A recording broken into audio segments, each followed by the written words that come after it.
warahmatullahi wabarakatuh. Perkenalkan kami dari kelompok 1 PKN, di mana kami akan menjelaskan ancaman di bidang ideologi. Baik, untuk pengertiannya akan dijelaskan oleh saya sendiri, Sabina Hasna, dan untuk jenis-jenisnya akan dijelaskan oleh Naila Cahya.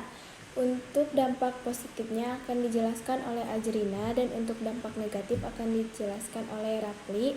Untuk penyebabnya akan dijelaskan oleh Tio Farjan, dan untuk strategi mengatasinya akan dijelaskan oleh Fikran, dan untuk contoh-contohnya akan dijelaskan oleh Aditya. Di sini saya akan menjelaskan tentang pengertian ancaman ideologi. Sebenarnya apa sih ancaman itu?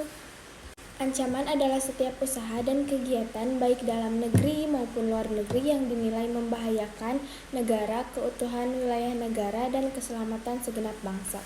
Sedangkan ideologi adalah sebuah ide atau gagasan.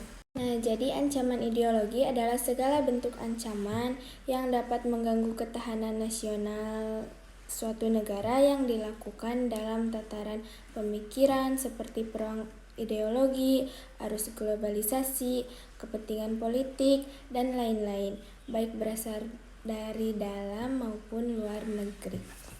Saya di sini akan menjelaskan jenis-jenis ancaman ideologi yang terbagi menjadi dua. Yang ke satu ancaman militer dan kedua ancaman non-militer. Ancaman militer merupakan ancaman yang menggunakan kekuatan senjata yang dilakukan secara terorganisasi. Dan yang kedua, ancaman non-militer merupakan jenis ancaman yang memiliki karakteristik berbeda dengan jenis ancaman militer di mana tidak ada sifat fisik serta bentuk yang tidak terlihat secara kasat mata. Saya akan menjelaskan faktor penyebab ideologi. Faktor penyebab ancaman di bidang ideologi dapat terjadi apabila marak terjadi penyebaran ideologi selain Pancasila. Ketimpang di bidang demografi, kesenjangan sumber daya alam di berbagai daerah, kondisi politik yang kurang stabil, perkembangan ekonomi yang lamban, menurunnya tingkat toleransi antar kelompok masyarakat. Sekian, terima kasih. Di sini saya akan menjelaskan pengaruh positif dari ancaman di bidang ideologi. Yang pertama, kita dapat mengetahui berbagai ideologi dari negara lain akan mudah mempengaruhi bangsa kita. Yang kedua, masuknya ideologi asing dapat berpengaruh buruk bagi generasi muda yang tidak paham ideologi negara. Yang terakhir, terdapat kelompok pengaruh ideologi asing yang dapat menunggu stabilitas keamanan negara. Saya akan menjelaskan dampak negatif dari ancaman di bidang ideologi, seperti memunculkan gerakan separatis atau terpisah karena adanya perbedaan ideologi. Etika dan moral bangsa rusak karena sikap serta perilaku yang tidak selaras dengan ideologi.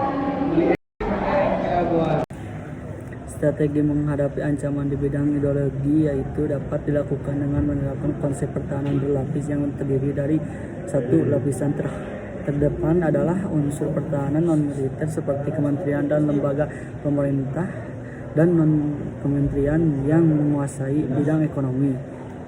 Dan adapun yang kedua, kementerian dan unsur pemerintahan di bidang politik dalam negeri untuk mengerahkan seluruh tenaga dan kekuatan politik untuk menghadapi ancaman di bidang ideologi. Saya di sini akan menyebutkan beberapa dari contoh ancaman di bidang ideologi, yaitu 1. Agresi dari wilayah lain, 2. Spionase, 3. Perang saudara, 4. Pemberontakan senjata, 5. Teror berbasis senjata, 6. Sabotase, 7. Pelanggaran wilayah.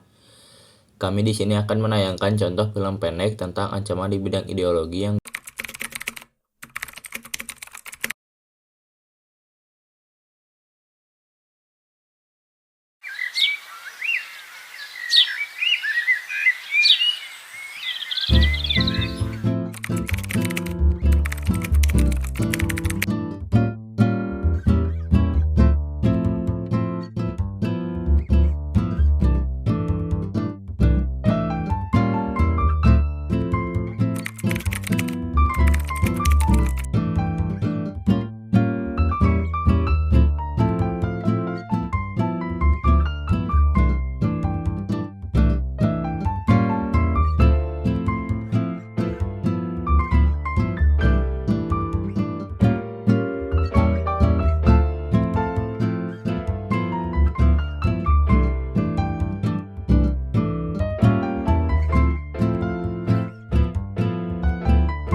Assalamualaikum warahmatullahi wabarakatuh.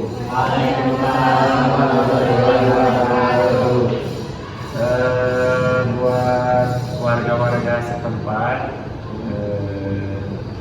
saya dari RW berinisial untuk membuat masjid untuk keperluan di kampung kita, supaya kita jika sholat Id tidak kehujanan kayak kemarin. Gimana, setuju kan Bapak? Setuju.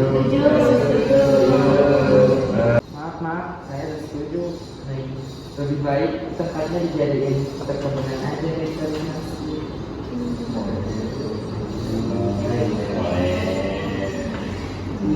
Udah, nanti kita musyawarah lagi jadinya.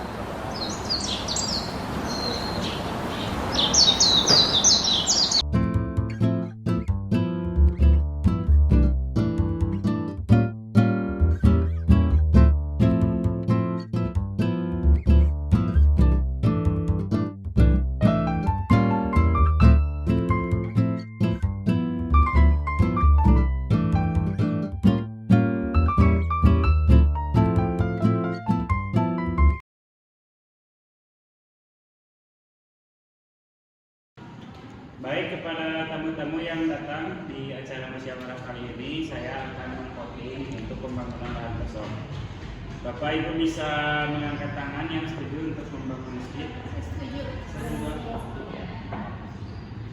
Yang membangun kebun teh. Berarti jadi tips ya Bapak Ibu ya. Untuk membangun masjid, untuk itu saya akan mengadakan celengan untuk membantu pembangunan masjid. Baik, sekian dari saya. Bapak Ibu bisa melanjutkan kegiatan.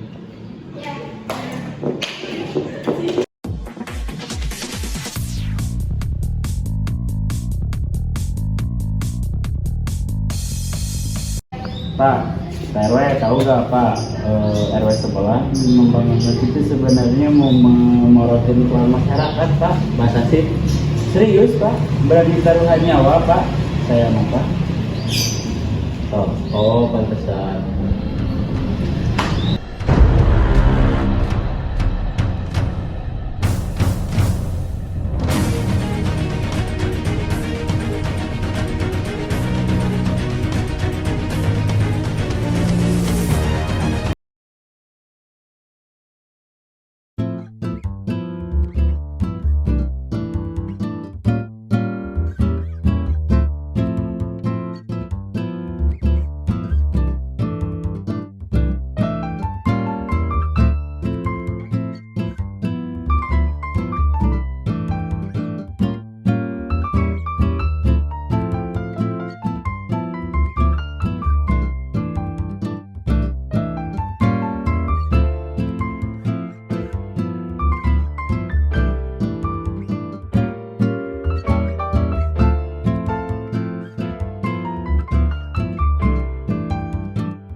Cekin uang di tabungan buat bangun masjid udah ada berapa? Ya, siap Pak.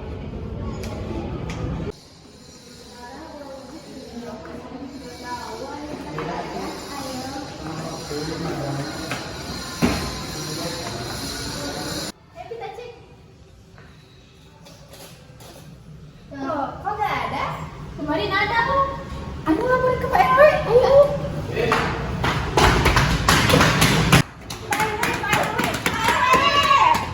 Uangnya nggak ada Pak. Pas diambil juga nggak ada tuh. Udah nggak ada. Oh, pantesan. Pasti ini RW sebelah. Ayo kita ke. Ayo, Bu.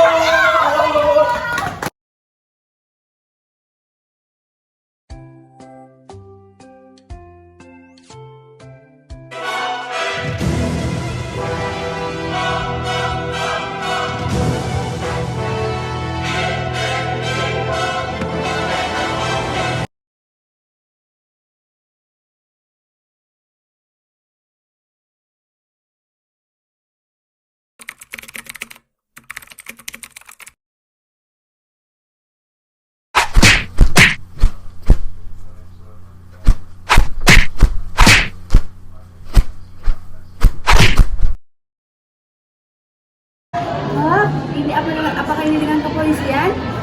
Di sini ada keributan di desa Cihideng, maksudnya Pak. Secepatnya.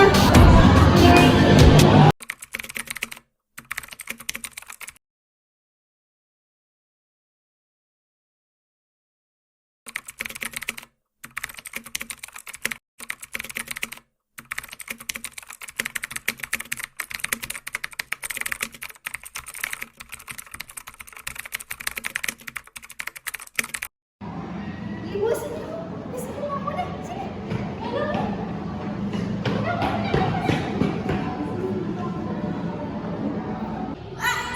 Nah ibu dia pelakunya angkat dari tadi kan?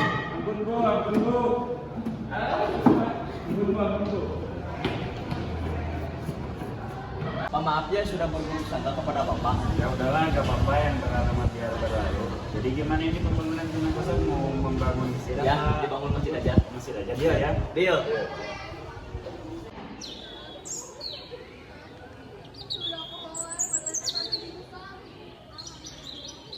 Dari kelompok kami, kita sudah bye. Iya, mau kemarin ada. Ayo kita laporin. Ayo kita laporin ke Pak RW. Iya. Ayo laporin ke Pak RW. Ayo. Bikin mas buat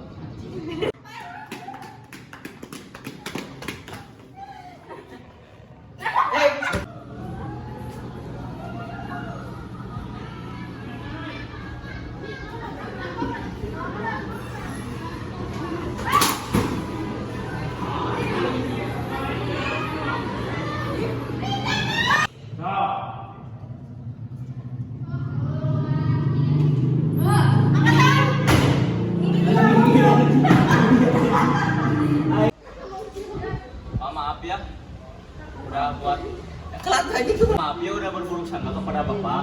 Ya nggak apa-apa Ya. yang berlalu mau udah berlalu. Jadi gimana Pak? Ini mau pembangunan tanah kosong dulunya Mau dibangun masjid aja. masjid aja. Iya ya. Deal. Nyengir aja. Saya pikirin. Sak. Sak.